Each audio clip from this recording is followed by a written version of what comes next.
up? You talking about walking in and silence? Silent assassin. What's up, big boy? What's up, doggies?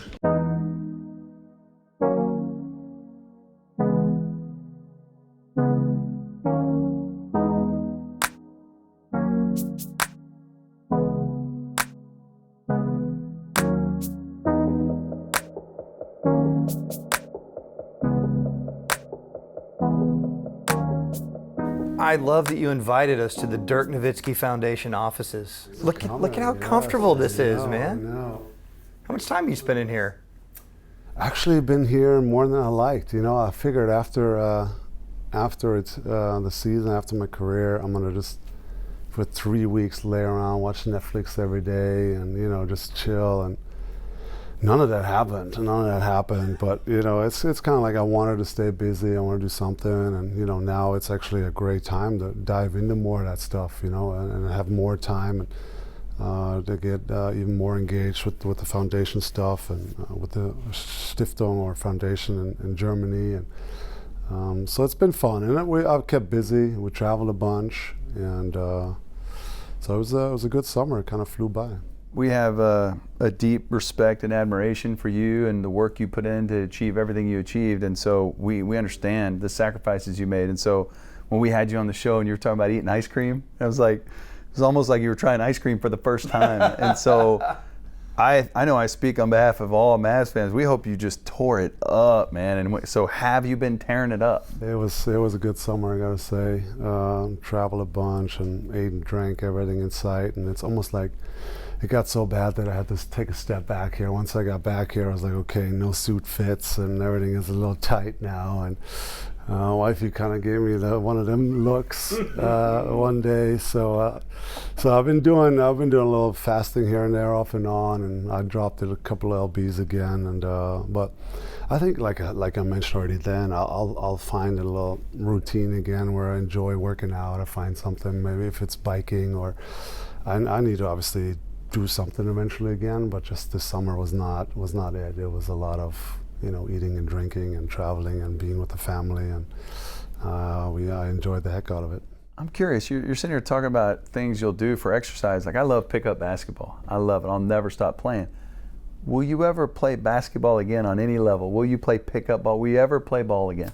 I don't think so. I don't have that desire for now. Plus, my body was really telling me it's time to go. It's time to quit, especially the foot. And I might actually have to have another surgery there. It's kind of a rough summer too, just walking around, and just have to get it cleaned out again. So as of now, like, even though I was in the gym the other day, I was meeting with some of our staff, and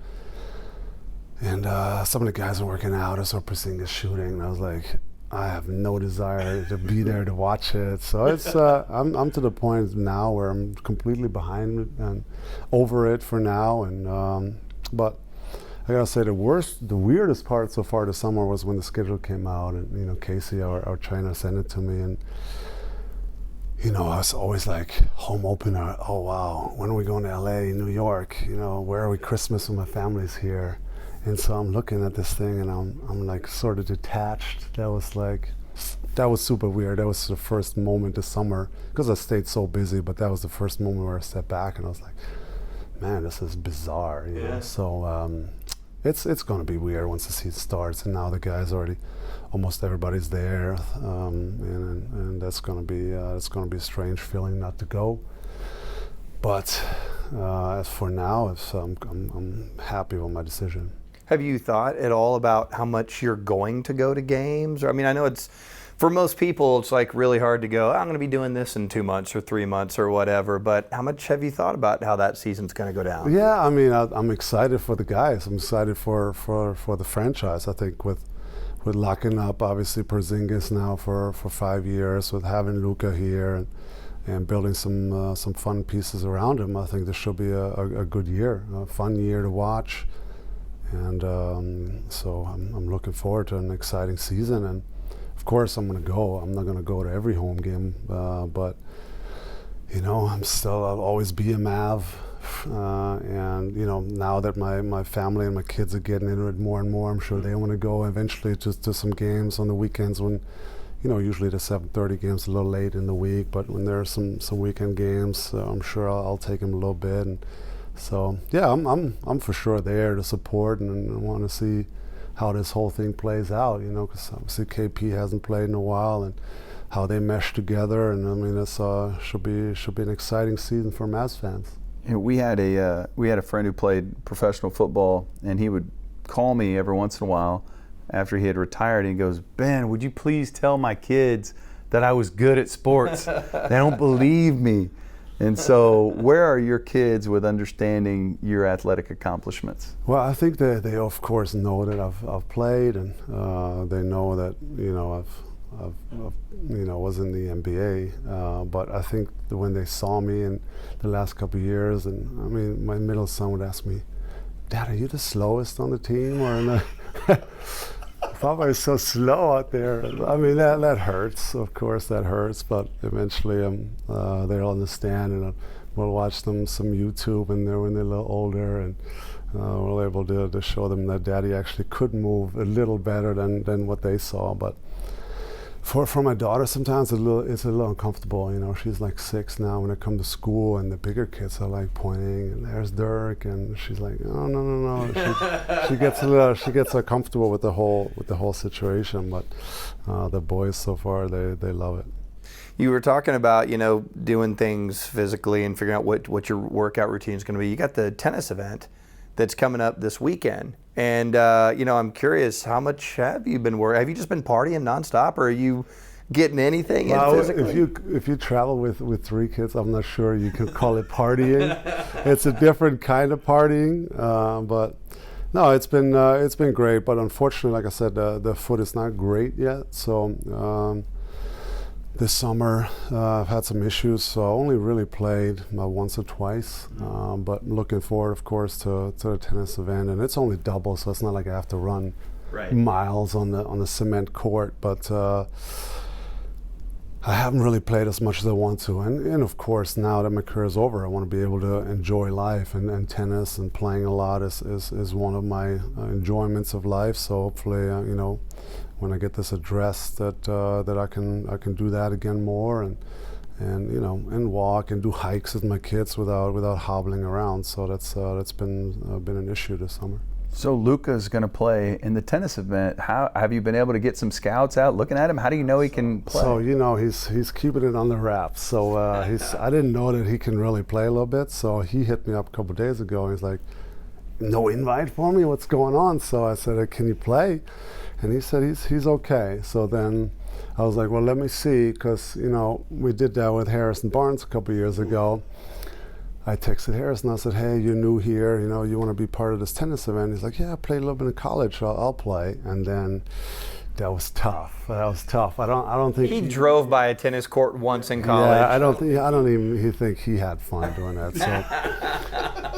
So fast forward now I learned my lesson. So I said, "Luka, do you want to come over?" I think it was yesterday, and hit a little bit just so I can scout him a little bit, right?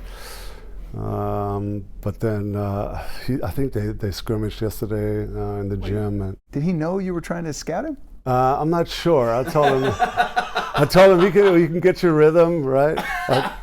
I wasn't going to tell him that might yank his invite away. But no, this little work. He's fun. As you guys seen, he's an entertainer. He loves it at heart. So he'll be great, no matter what his skill level is. But he never showed up yesterday, so it's going to be a little bit of a mystery. But he'll be fun. He's an entertainer for sure. One of the best parts of this to me is that Nash is coming in for this. And there's this really cool video. It's a couple months old where Nash and Luka are doing the headers. Did you see that? They had a soccer ball and they're going back and forth. So I'm excited that Luka will be here and Nash will be here. And I'm assuming because he's Nash, he's probably pretty good at tennis. Like, he is in an absolute tennis fever now. Like, he figured out that that's a sport you can play for a long, long time. He plays it with wifey now, and I think they even joined the club, so he's completely in the fever. So it used to be all soccer, and now we text tennis all the time. Wow. Like even about the U.S. Open, where we text during the final the other day. because I was at the Cowboys game, I only saw the last set of Nadal, but we were texting then. So he's excited. And when he came here, actually, the last week of he wasn't at the last game, but that last week He jumped on the broadcast. yeah, exactly. And then he actually came over in the afternoon and hit a little bit. So he can play now. He's excited. And so I think he usually has one of the soccer events he has in LA. He actually moved it so he can be a part of this, because that's how much now he loves tennis, and he's got the fever. You know, you're talking about going to games, and I can't wait for this upcoming season. Thin Luka, ripped Porzingis. I mean, he looks huge. Looks like Dolph Lundgren. And so when you talk about going to the game, I mean, that's your stadium, and your logo's on the court now, man. What about that? Isn't that great? That is unbelievable. I mean, what a great honor. I mean, that was a surprise to me. So, you know, I think Mark is that was special. I was super surprised when that came out. It's just the beginning. I mean, we're trying to get Reunion Tower turned into a basketball and then build a Dirk statue there, but it's your stadium that you built. And so when you get there, you're going to be in huge demand. You could pop on the broadcast with these guys. You could coach. You could sit on the bench. You could do anything. So have you actually thought about where you'll sit and what you'll do and when you do go to a game? Not really. I just want to go as a fan for now, you know. Of course, eventually it'll be easy, or it'll make sense for me to go with the Mavs and do something, you know, something where that challenges me and where I actually feel like I can help. And but you know, for now, of course, everybody knows I need some time away. I need some family time. We're going to travel a bunch this year, so I'm not even going to be here all season. So for now, I think I just want to go as a fan. And you know, I just had that weird experience when I was in China for the World Cup. I went to a Germany game, Germany opening game against France, and I'm sitting in the stands with a suit on. That was already bizarre. So then I'm kind of playing it cool, like I'm cheering a little bit here and there. By the fourth quarter came, I sat on the back of my seat, like sweaty palms. So I was, because you feel so super helpless, you know. It's like it was a tight game. Germany was making a run the last few minutes, and I'm elbowing Holger in the ribs. I'm telling this FIBA guy what the players should have done, and it's like, it's gonna be an adjustment period for sure. But yeah, when I'm on this year for sure, I want to go as a fan. How'd our boy Maxey look over there? So it was a little tough. You know, Germany had like 4 NBA players there, and they had a great exhibition season leading up. They only lost the 1 game. And then, they had all these high hopes, and then lost a close one to France, which French is good with Rudy and, you know, Fournier, and they had a good team. So that was close. And then I had left. I had to go to other games in China. And when I came back and I landed, they had lost to the Dominican Republic, and then that meant they were out. Wow! So that was shocking. That's an upset there. That was a huge upset. So that was tough. But then they won against Jordan, which was the last group game, and then they ended up winning a couple more games. So now they at least qualified for the pre-Olympic tournament. But still, it was a little bit of a disappointment, unfortunately. But I saw Maxey had 20 points yesterday, and he had another top scorer was 16 on other games. So I think he had a good World Cup, and but he's still going to come back. He's going to be super disappointed. So, man, you have one of the best Twitter accounts going. It's always so much fun. There's this tone with everything you tweet out, and with the Zeke airport thing, that was ridiculous. Walk us through what happened there. Yeah, of course, I knew what was going on. So I landed, and I'm waiting on my bags at customs, and they said it's actually melee out there, and I was like, what? I mean, people don't really know it's coming back like that, you know. It's and they're like, no, it's Zeke is supposed to come back from Mexico. Everybody's super hyped, and he's close to a deal, and I was like, oh, okay. So I actually snuck out one of the side doors, but one of the cameras had actually planted there. So they're chasing me. And I'm like, it's not for me. I mean, don't. So it's no. They were like, do you have a comment on Zeke? I was like, no comment.